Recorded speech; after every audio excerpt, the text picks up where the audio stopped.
congratulations sa inyong kasal. Yan si Kim, noong bata pa ay hikain yan. Kaya 7 years old na yan, binubuhat ko pa siya. Parang baby pa sa amin kasi hikain na siya. Kaya laking pasalamat ko nung lumipat kami sa bahay namin. Doon nawala yung kanyang hika. Ang tawag sa amin sa hospital ay investor kasi linggo-linggo halos na hospital yan si Kim. Kaya nung gumaling siya, nung lumipat kami, nagpapasalamat ako sa mahal na Panginoon at nawala na yung hika niya. Kim at Giselle, magmahalan kayo sa isa't isa.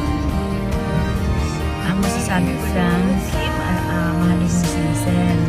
Katulad ng pagmamahal ko kay Papa, ganun din ikaw, Kim, mahalin mo si Giselle bilang asawa mo. Happy wedding day!